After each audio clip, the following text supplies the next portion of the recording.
আমার একটাই চাহিদা সারা রাত জেগে যেন কাজ করতে না হয়। বাজেট সমস্যার কারণেই সারা রাত জেগে আমাদের কাজটা করতে হয়। সব্বার কপালে ওই বাজেট জোটে না যে আমরা 12 ঘন্টার ঊর্ধ্বে কাজ করব না, যেখানে আমাদেরকে কেউ ডিস্টার্ব করবে না। সৎ ব্যক্তি পাশ করুক, এটা আমার কাম্য। সিনিয়র কেউ হেরে যান, ওই ছোট ভাই বোনটির পাশে দাঁড়ান।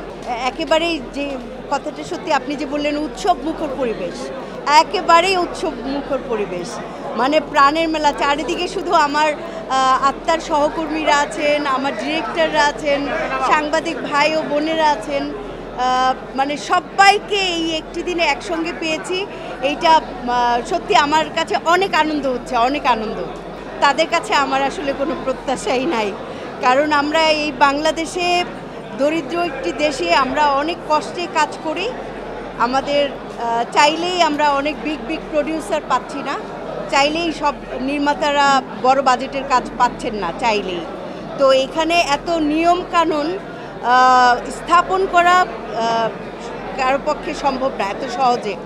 হয়তোবা সেটা 10-15 বছর পরে আমরা চাইবা মাত্র পাবো, চাইবা মাত্র হয়তোবা 10-15 বছর পরে পাবো যে আমরা 12 ঘন্টার ঊর্ধ্বে কাজ করব না, আমরা অনেক সুন্দর ওয়াশরুম চাই, আমরা গ্রিন রুম আলাদা চাই যেখানে আমাদেরকে কেউ ডিস্টার্ব করবে না।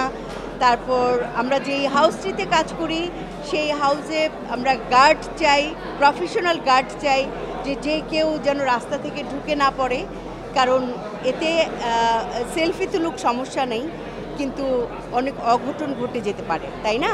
অনেক কিছু ঘটে যেতে পারে। আমি নিজেই অনেক কিছু সম্মুখীন হয়েছি। এই সংস্কারের দাবিগুলো আমি জানাচ্ছি না, কারণ আমি জানি যে এত সহজ না সব কিছু।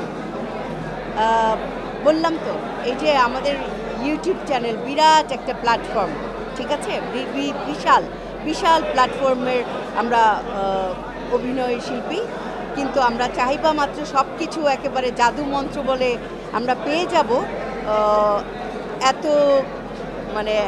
এত চাহিদা আমাদের নেই। আসলে আমার নেই, ব্যক্তিগতভাবে আমার নেই। আমার একটাই চাহিদা সারা রাত জেগে যেন কাজ করতে না হয়।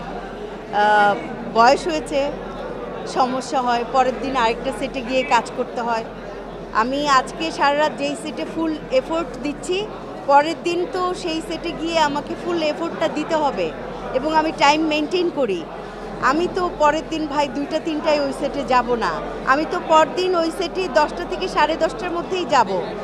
তাহলে আমাকে যেন অন্ততপক্ষে সারা রাত কাজ করানো না হয়, এটাই আমার একমাত্র প্রত্যাশা। এই তো। আর যোগ্য ব্যক্তি, সৎ ব্যক্তি পাশ করুক, এটা আমার কাম্য, শুভকামনা। এই তো। আর যারা হেরে যাবে, আমার ছোট ভাই বোনরা আছে যারা হেরে যাবে, একটুও মন খারাপ করবে না। আমার তাদের প্রতি অনুরোধ রইল যে তোমরা যেন হেরে গেছো এটা না, যারা হেরে যায় তারা জিতে যায়, তারা আরও পুরো উদ্যম নিয়ে আমাদের কল্যাণার্থে কাজ করো, আমাদের সবার সঙ্গে কাজ করো পুরো উদ্যমে, অনেক শক্তি নিয়ে। তোমরা হিংস্রাত্মক হয়েও না, তোমরা মন খারাপ করো না যারা হেরে যাবে কিংবা হেরে যাবেন। আপনারা যদি সিনিয়র কেউ হেরে যান, ওই ছোট ভাই বোনটির পাশে দাঁড়ান। আপনার সিনিয়র ব্যক্তির আপনাদের হাত ছাড়া জুনিয়ররা কখনোই এগিয়ে যেতে পারবে না। আপনারা শিখিয়ে দেন যে তোমরা এখানে দৌড়াও, রান করো, রান, তাহলেই ওরা রান করবে। এই যে অতিরিক্ত সময় কাজ করে, এইটাও আসলে কারো নিয়ন্ত্রণের মধ্যে নাই, কেউ আসলে ইচ্ছে করে এটা করে না। ওই যে বললাম, মূল একটা বিন্দুতেই আমরা এসে যাই যে বাজেট সমস্যা, সেই একটা বিন্দুতেই এসে যাই। আসলে বাজেট সমস্যার কারণেই সারা রাত জেগে আমাদের কাজটা করতে হয়। সব্বার কপালে ওই বাজেট জোটে না যে আমি 4 দিন কাজ করব, এটাই আর কি, কিছু করার নেই। যারা সারা রাত জেগে কাজ করে, আমি তাদেরকেও প্রচণ্ড ভালোবাসি, কারণ তারা ইচ্ছাকৃতভাবে সারা রাত জেগে কাজ করছে না, তাদেরও বাজেট সংকুলান সমস্যা হয়।